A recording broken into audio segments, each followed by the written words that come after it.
Alright, so we'll just run through a little bit on fish and just, I'm going to try to stick with like one or two kinds because there's a lot going on with fish in particular.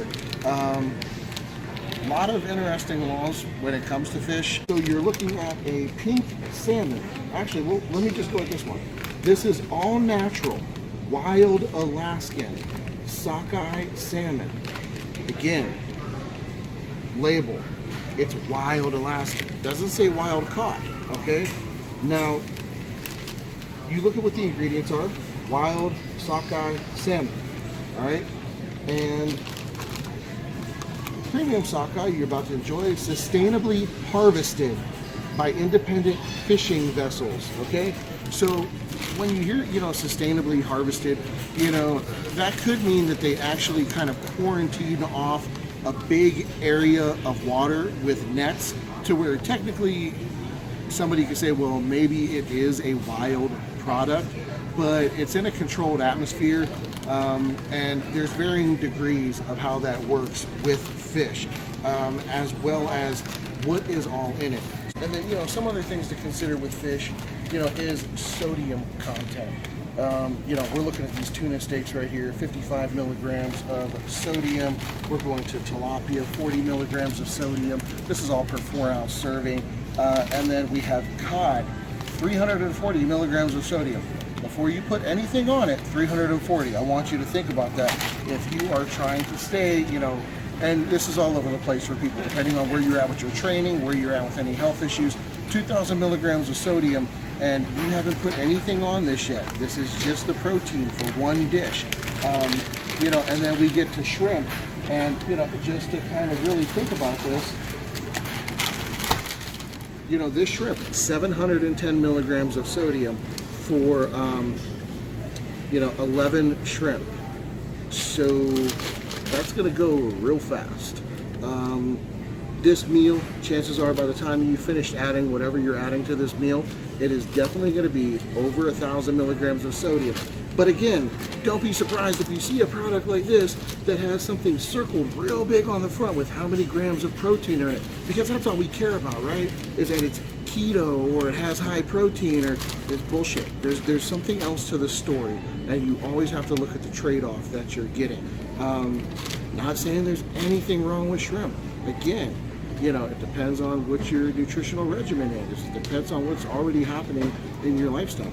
But just letting you know, you can't take these things that, and blindly believe everything is good for you and that you can have it in whatever quantity you want.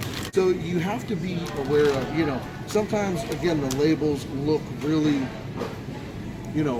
Whole Foodie, Trader Joe's, like, you're getting a whole, real, down-to-earth product.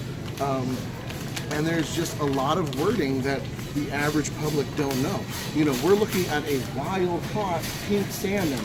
So it's wild-caught, but yet in this product, there are pink salmon fillets, but then contains fish, pink salmon, and it may contain traces of crustacean shellfish, crab, lobster, and shrimp. Well, you read all about how, salmon migrate and they return to cold, fresh water to mate, and they told this story about the salmon. But the other part that you don't see is, if you look down farther, which nobody's looking for, is this product comes from a fishery that has been independently certified. So it's a well-managed and sustainable fishery. So if somebody's just out in the ocean wildly catching this fish, no. Is that important to you at the end of the day? Again, you're gonna have to figure out with your pocketbook what you can afford. You're trying to do better for yourself. Is there something wrong there for you, whether it's nutritionally, whether it's ethically? It could be a yes or a no. I'm not taking one side one way or the other. I mean, at the end of the day, sticking with real foods, whole foods, is going to be the best thing for you. And it doesn't mean that we have to spend $3, $4 a pound for chicken. We've already kind of seen that. Again, a lot of times we're going to the grocery store, we're probably out of food. It's not something that a lot of us enjoy doing. There are meal prep facilities out there, absolutely.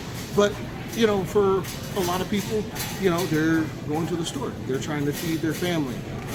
And it is just trying to give you guys a little bit of knowledge to stop, pause, vet some of these items, and then moving forward, it'll be easier every time you guys go. Every time it's going to get a little bit easier. You're going to continue to learn more and more and more.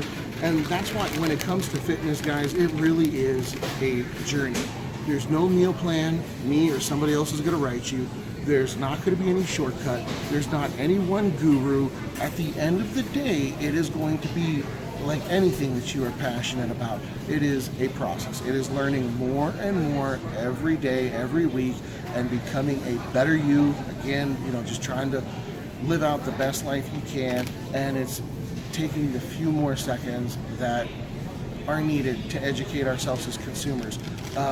It's just, you know, the world that we live in, and we are fortunate. You know, don't get me wrong, I'm not trying to badmouth everything.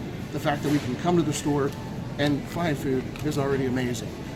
It is just gaining a little more knowledge to make some educated decisions.